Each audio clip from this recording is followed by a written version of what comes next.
Showcase Beautiful in Pelham's Ballantree. Colleen and David Black, Keller Williams Realty, 356-5412. Call on Colleen.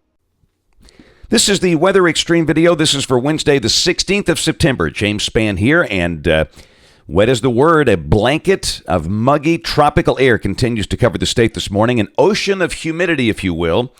Let's look out the window, and rain is falling early this morning down at the Clanton Skycam in Chilton County. Birmingham Metro, that's the Inverness Skycam down below traffic on Highway 280. And from downtown Birmingham looking north, low clouds hanging over the city.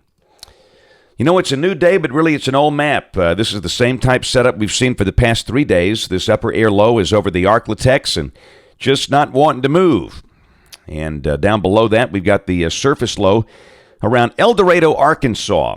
And it's just meandering over there, and the effect is the same. We stay on that very moist east side of the system, and that's going to keep the air very, very rich in moisture.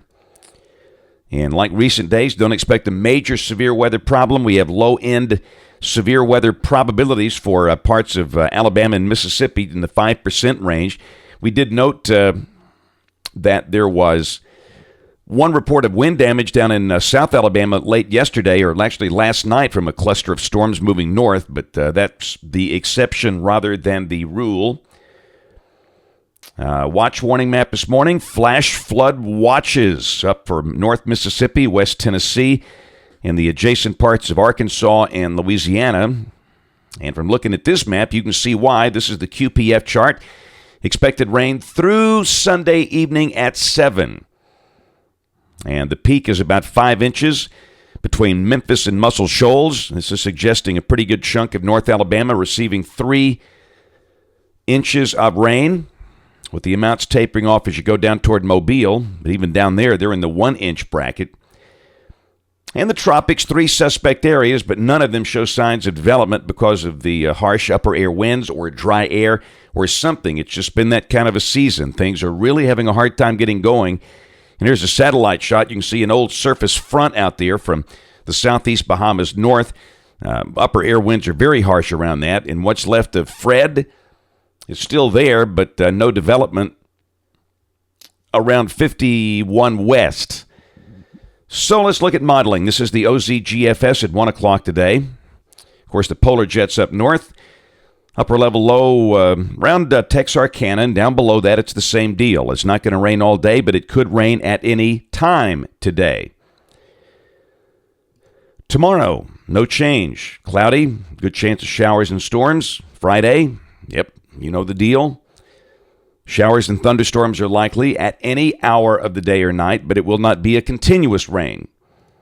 Saturday, starting off the weekend. Surface low still off to the west. It's broad. Extremely moist air in place, so good chance of a few showers and storms. And Sunday, same deal, although the moisture looks a little skimpier here, but I don't think it changes much. Now, next week, things get more interesting. Here's a look at Monday, and look at that big bowling ball coming down across the Plain States. That looks more like fall, doesn't it? Big 594 ridge out in the Pacific Northwest. Down below that, we stay moist. Here comes a strong cold front, and whoa, Nelly. Are you kidding me? Look at Tuesday. That bowling ball is coming down through southeastern Missouri, and how about some severe weather on Tuesday? Hadn't had that in a long time. If that's right, that could be the setup for a severe weather outbreak on Tuesday. And, of course, you know, we've seen runs look different. We're not saying it will happen, but this idea all of a sudden is on the table for the possibility of a severe thunderstorm problem on Tuesday. And then Wednesday, hey, drier and cooler air. Finally, a break in this mugginess. And Thursday of next week, coolest air stays north of us, but maybe that'll get us down there in the 50s, and it should, with the highs around 80 and noticeably lower humidity values and a fresh north breeze. End of the forecast period, the 1st of October. Well, no sign of any cool air on that run. That looks dry, but again, not necessarily cool, but of course, we've seen looks all over the board out here. That's it for the Weather Xtreme video today. We'll have notes on the blog. The next video here by 3:30 or so today. And, of course, we invite you to watch us on television this evening, ABC 3340 News at 5, 6, and 10. Again, thanks for watching. Have a wonderful day, and God bless.